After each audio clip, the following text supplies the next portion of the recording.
In this section of our notes, we're going to cover sentiment analysis. In other words, we're going to work with text, calculate the sentiment of that text, and then we're going to use it in a regression. So we're going to use it as an additional variable in our regression analysis that we're building on from last unit.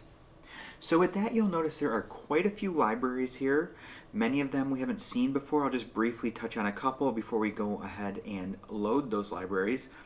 But we have our standard ones, NumPy, Pandas. We have our regression with OLS. We have NLTK, stat test, or text stat, text blob, things like that. Word cloud, which will allow us to work with text. We have beautiful soup and request, which will allow us to get some data. We have web, which is our Pandas data reader for Yahoo Finance.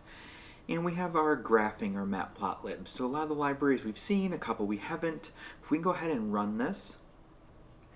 And here we go. For the first time, we have a module or a library that is not installed. So we're going to look at how do we install this library, TextStat. So you can see here, import TextStat. So let's go ahead. We'll just click here, add a new cell, code.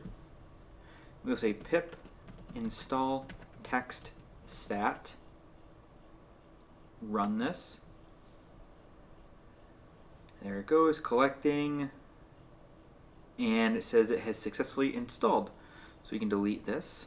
We can come back up here and rerun this and see if there's anything else that's missing. And there, it's run. It went through that, and TextStat was the only one that isn't in there, although by typing pip install TextStat, it tells Python, go out, get that library, install it, and it knows now that we have it. So we have the TextStat library now. If we continue on down, what we have here is I have mounted my Google Drive, and I've got the data from D2L in that Google Drive, and I've gone ahead and just taken care of that before the lecture because you guys already know how to do it. You can, again, either mount your Google Drive with the data from D2L in it, or you can upload each of the individual files because there are only 4. But either way, however you prefer to do it, this is the link to where that data is located, and we're going to be working with clean tweets all, and that is a CSV file. And this is a large CSV file. Index col equals 0, parse dates equals dates, just so we know what the different columns in the data frame look like. I'm going to just sort them right away and then just do an info on that.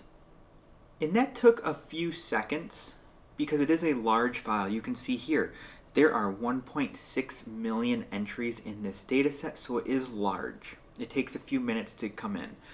Within that, we have date, clean text, and text. Clean text is just some text that I did a little bit of cleaning on, not much, but I did just a little bit. And we can look at what this file looks like.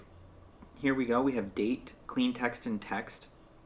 So essentially I've removed things that aren't letters. I've removed some links, things like that, websites. So I've done very little, but I have done a small amount. So you can see here, for instance, it says at Switchfoot. There's a website. Over here it says Switchfoot.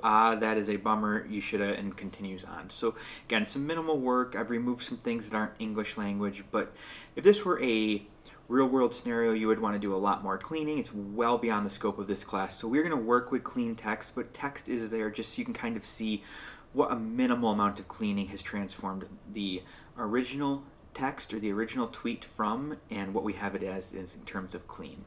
So right here, all we're going to do is locate that original text so we can see it in detail, because here it is cut off. You can see the ... and here's what it looks like. At Switchfoot, we have a link. That's a bummer. You should have got David Carr of third day to do it. So with that, we're not going to be using that last column, so we're getting rid of it to make our data set a little bit smaller, a little bit easier to use. And we're going to look at what does this actually look like after it's been cleaned. So Switchfoot, because again, minimal cleaning, www is how we identified websites, so it thought that was a website. That is a bummer. You should have got David Carr of third day to do it. So again, we've gotten rid of a little bit of the text. It's not perfect, but it's fine for this case. So that is an introduction to the libraries we're going to be using, and a quick introduction to what the text data looks like. Next up, we're going to talk about cleaning and working with that text data.